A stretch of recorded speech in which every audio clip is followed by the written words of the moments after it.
چونکہ سب کو اندر سے یقین ہے کہ ایسا نہیں ہوگا، اس لیے یہ گلا پھاڑنے میں کوئی مذائقہ نہیں کہ آج شدید ضرورت ہے محمد علی شوکت علی جیسی دیوانگی، محمد علی جناح کی اصول پسندی اور الطاف حسین، احمد علی خان، عزیز صدیقی جیسے ایڈیٹروں اور نثار عثمانی جیسے حق گو اور ضیائی کوڑوں کا سامنا کرنے والے 4 جگری صحافیوں کی وغیرہ وغیرہ وغیرہ۔ یہ معصوم سوال اٹھانے میں بھی کوئی حرج نہیں کہ میڈیا آخر ویسے متحد کیوں نہیں جیسے ایوب خانی زنجیریں توڑنے کے لیے ہو گیا تھا، جیسے ہر اخبار اور اس کے کارکنوں نے سن 70 میں فسطائی ہتھ کنڈوں کے خلاف کئی دن مشترکہ ہڑتال کی، اور وہ صحافی کدھر گئے جنہوں نے بھوک ہڑتالی احتجاج کے ایک سے ایک ریکارڈ قائم کیے، سر پھڑوائے اور جیلوں کو گھر سمجھ لیا اور پھر معافی نامے بھی داخل نہیں کیے۔ جانے وہ قلم کار زندہ ہیں بھی کہ نہیں جو الصبح کاغذ پہ روشنائی جھاڑنے کے بعد دوپہر کے لاٹھی زدہ جلوسوں میں نعرے لگاتے تھے، ہائے یہ بھولے سوال، وائے گفتار کے غازی یہ وظیفہ خار قلم کار،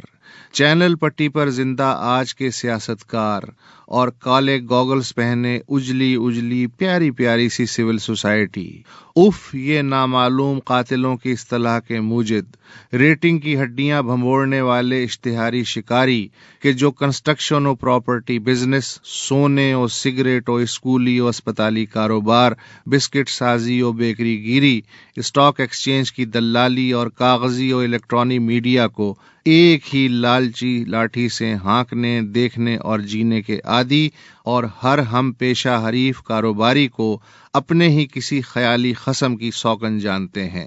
اور پھر اپنے ہی ضمیر اور ضمیر زدگان اہل قلم کو سور برابر سمجھتے ہیں، اور صحافیوں اور صحافی نما مخلوق کو پیشہ ورانہ ذات پات کے ایک ہی شجرے میں پرو کر اپنے تئیں قومی و سماجی و اخلاقی فریضہ ادا فرماتے ہیں، اور پھر نچلوں کو یہ ہدایت دیتے ہوئے براستہ مدینہ، لندن و نیو یارک روانہ ہو جاتے ہیں کہ آپ بھی کھاؤ تے مینو بھی کھواؤ، اور ان سب سے بھی اوپر شیر کی کھال میں وہ مخنث ریاست کے جس کی انا زدہ مردانہ قوت کمزور پر ہی ثابت ہونے کے لیے ہے، کیونکہ غیرت کے معنی ہی بدل گئے، اور وہ حکومت جو اپنے اختیار سے اپنا ہی سر پھوڑنا بھی کوئی ضروری کام سمجھتی ہے، اور انتظام و انصرام کے فلمی سیٹ کو اصل و ٹھوس ثابت کرنے پہ تلی بیٹھی ہے، اور ہر شام گفتگو کا کوٹھا سجانے والے گلا پھاڑ ٹوڈیوں کو اصلی باتصویر اور خاموش قلم سے ابلتا لہو رونے والوں کو نا وجود و ناکارہ و فارغ گردانتی ہے۔ یہ ماحول اور ایسا نظام کہ جس میں ہر کوئی اپنی کن پٹی پر اپنا ہی گھونسا مار کے چیخ رہا ہے کہ مجھے کس نے مارا، اس ماحول میں ایسا پیارا پیارا مطالبہ کرنے میں کوئی حرج نہیں کہ بھائیو سب ایک ہو جائیں، دشمن کو پہچانیں اور پہچان کر لڑیں بھی، اور پھر یوں لڑیں جیسا لڑنے کا حق ہے۔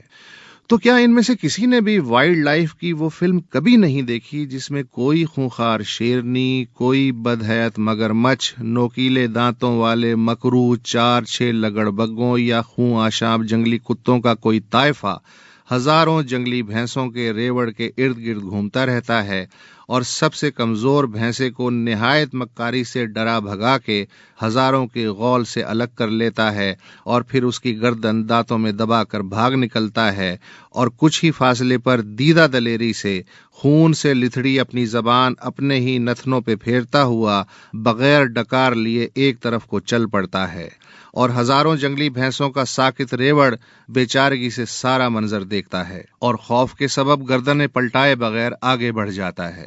اور پھر کوئی خونخوار شیرنی، بدحیت مگرمچھ، نوکیلے دانتوں والے مکروہ صورت لگڑ بگوں یا جنگلی کتوں کا خونی غول راہ میں منتظر ہوتا ہے، اور خشک پیڑوں پر پنجے گاڑے منحوس گدھ کسی مسرت آمیز خیال میں مگن سارا منظر دیکھتے رہتے ہیں۔